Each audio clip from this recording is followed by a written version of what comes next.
Here are 10 top tips for the Crucible, things you should know, things that are helpful, and all that stuff in between. Number 1, maybe think about doing normal difficulty first. I'm not saying you should go and do that, but a lot of the champions you're facing off against, that'll be more difficult in the more legendary difficulty. At least you get a fair crack at trying out for easier versions of the champions, or go ham and spend a load of revives, or try to get good, or do it in less revives when it comes to the most difficult element. But at least you've got the lower difficulty to have a good go and train. Number 2, ranking champions. I'm pretty certain Kabam said in the live stream, so if this tip doesn't work then, well, that's on me. But I thought that I heard them say that, or Kabam John said that you could have multiple versions used of a one specific champion. A good example would be, well, I've got a a lovely 7-star version of Hulk. But I also have, I have a 7-star version of Titania and a 6-star version of Titania. You can see they're both side by side right there. And I could use both of them. I've also got 2 versions of Photon, if I so choose as well. But the impression was given that you could use one of them and also bin them off and further down the line choose the same type of champion but of a different rarity. This could mean that you have access to a 5-star Ascended and others. So yeah, positive. Number 3, write a list of the champions or defenders that are going to be on the paths. We do provide this in the spreadsheet in the link in the description, which I've done something for. It's still a work in progress, so hopefully by the time this video goes out, it is done, because it actually has some of mine that I'm going to be using for the particular paths. But we've got on one side the legendary difficulty, and on the right side we've got the normal difficulty as to the paths, or what we know at this time potentially to be the paths. Those are going to be some cool things to prep, but prep you must. Number 4, prepping revives. As a lot of you know, going to get revives on a daily basis can lead you to getting a level 2 revive and as well a level 1 revive if you're doing the apothecary and your solo events. Over in the apothecary, sometimes you get lucky with the first one, but a lot of the time it is it's the more difficult one, or the little bit more, the expert one. By doing the 22-hour solo events, which I do recommend everybody doing on a daily basis, sometimes it's easier to do that than others, but of course these lovely 22-hour solo events, like the event quest completion, is something you should do in order to grab the revive, add into your inventory as many as possible in order to prepare. Now, you can come out and you can do other bits of content, which is great. So you do see great purpose for your revives to farm more. But over the course of, say, a weekly basis or even monthly basis, how much you farm is going to be quite important, because you may have an absolutely fine run and you may be able to be not even worry about revives in Crucible. But on a monthly basis, you're likely to pick up about 62 minimum revives. You may pick up more, and of course our revives are in the Crucible as well, but hey, you never know what's going to happen. The same thing when it comes to health potion farming. A lot of the time what I will do is I'll run auto fighting team into special quests and in Realm of Legends. As you know, you can get yourself level 3 health potions. It isn't exactly brilliant, but at the same time, if you want to minimize your unit spend, it normally comes as a thing. You can spend all day farming health potions and then putting it back into your Crucible team farming, because you can do both.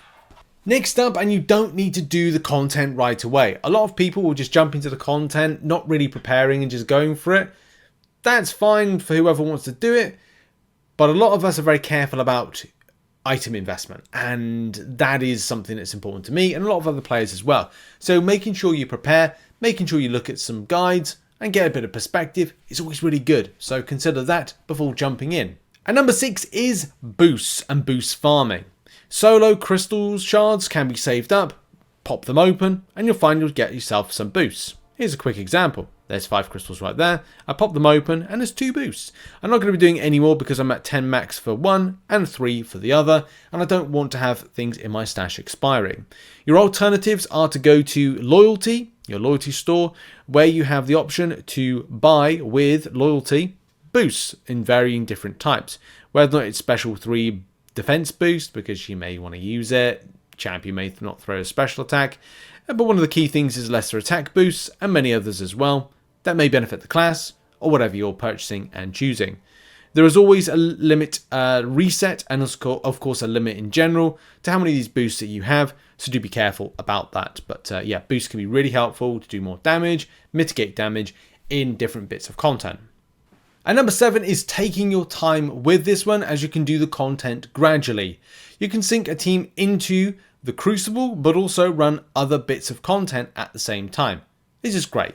This allows you to have that broad range of content you can do, and obviously, you know, have something running in the background if you want to go and farm in Apothecary and do other things, but also rank ups. You might reach a point where you kind of go, well, I should really rank up a champion, and you've got that option to do so. Yes, you could do that in any case, but at least gives you perspective. You don't have to rush through it, taking your time, doing other bits of content at the same time, and returning back to have a little bit of a go, because there's a lot of fights that are in this particular quest. Based on the advertised amount of champions that are within different difficulties, normal may be a great option to bring in 5-star champions. It should be when they're ascended, they're rumoured to be equivalent to a 6-star rank 3. This is great for normal difficulty. It's going to be very skill orientated for using a 5-star ascended within the legendary difficulty. And the reason I'm mentioning it is, imagine this, you could use a 5-star version, Ascended, a 6-star version, Ascended, and of course a 7-star version of one specific type of champion. To give you a bit of an idea, that's a 6-star Hulk, 5-star Hulk, and 7-star Hulk, you know, to give you a comparison. Or it could be something like a 5-star Ascended Human Torch, 5-star Ascended Doom. You get the idea. Some of these champions that could be very effective can be used as multiple coverage, which again is another positive for running normal difficulty, as you have a broader option or broader choosing of things like, hey, I really like Magneto. Magneto has and is one of the best options for a lot of #metal options or champions, enemies in Act 7, which of course a lot of these enemy bosses are Act 7 orientated. Our 9th tip is plan backwards. What does plan backwards mean, Rich? Well, look at some of the more difficult bosses, if I can get my words out, more difficult bosses, and go, hey, that was a difficult boss for me in the past, or that's a difficult boss in general. I will earmark, as in I will prioritize this champion for this boss as a counter. Again, to further kind of illustrate that point, it is like taking, okay, I have got myself my prep guide here.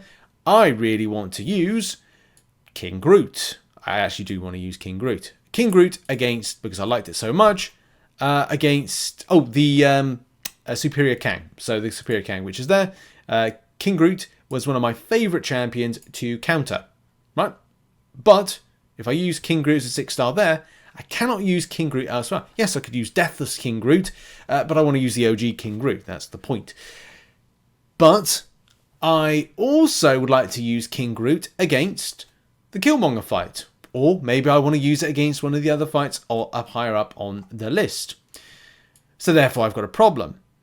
But if I plan ahead, at least I can say, or at least start my structure by going, okay, I'm going to use against Superior Kang, King Groot, and I'm going to lock him in right there and put King Groot, KG. By doing that, what I've done is I've set a priority of that's going to be there. Yes, I did mention King Groot's potential counter for Killmonger. That's what I have to do next, is go, what champions I'm going to face off against are annoying, frustrating, and I require my favourite or best champion for this. Again, another good example, a really good example, is Human Torch. So if I look at my legendary route here, where I've got where is it? Human Torch right there against Tigra. I'm not very good at going against Tigra. Just something about it just doesn't really, I'm just not very good with it. But I do have another issue in that there is some other fights where I'd like, I could use Human Torch against that, and I should be using Human Torch against that. So I then have to change what my plan is. So it might be like, okay, well, I should be using Human Torch against Spider Witch. Well, I might use Venom instead against that, instead of using a really decent Mystic-based counter in the shape and form of Human Torch. But what I've done, and the point of this tip, is prioritizing. If I prioritize champions which are going to make things easier, then yes, I've got to fill the void no pun intended, with other champions to help out with that. So yes, planning with your favorite champions or champions that are going to make it easier first is better than kind of looking at, oh, I'm just going to use Human Torch now for this and just wing it when I get down to that and be like, oh, I don't have my best champion earmarked for it. So make sure you plan ahead. Planning is key here. And the last thing for me is have fun. This isn't completely groundbreaking rewards. Of course, there are some things in there that are really good, like getting a 7-star Crucible Crystal, which has got some rare champions in, which could be helpful. Titan Crystal, yeah. Generic 2 to 3 gem, rank up gem, yes. This is going to be important for players that want to pick up the stuff that's going to make them valiant. This may be a very good opportunity for Paragon players to become valiant, especially if you've only got one rank 3 7-star. The objective is a 7-star 1 to 2 rank up gem, and that's for exploring any difficulty before September 4th. So there is a bit of a rush on to try and do this, especially if you're kind of like myself and you're like, okay, well in 30 days I've got to hopefully farm the 60 revives I need. But at least you can do this on a gradual basis. If you're not doing particularly well, then at least you can go into arena, farm some revives, some units, and then use that on revives and get back in again. Hopefully Command run as well the Revive Bundle. Something I haven't mentioned as a tip is basically because I don't know if it's coming back. Revive Bundles normally come into here and usually good value. But unfortunately, Command haven't mentioned anything about that. They did sort of mention it would return, but I haven't said they exactly is going to return. Chances are it'll probably return after this event is kind of like run. And you're like, great, that's not fantastic at all. Anyway, thank you very much for watching this video. Those have been 10 tips of the Crucible, how to prepare, things to watch out during, and other stuff like that. Thank you very much for watching. I'll see you in the next one. Bye-bye.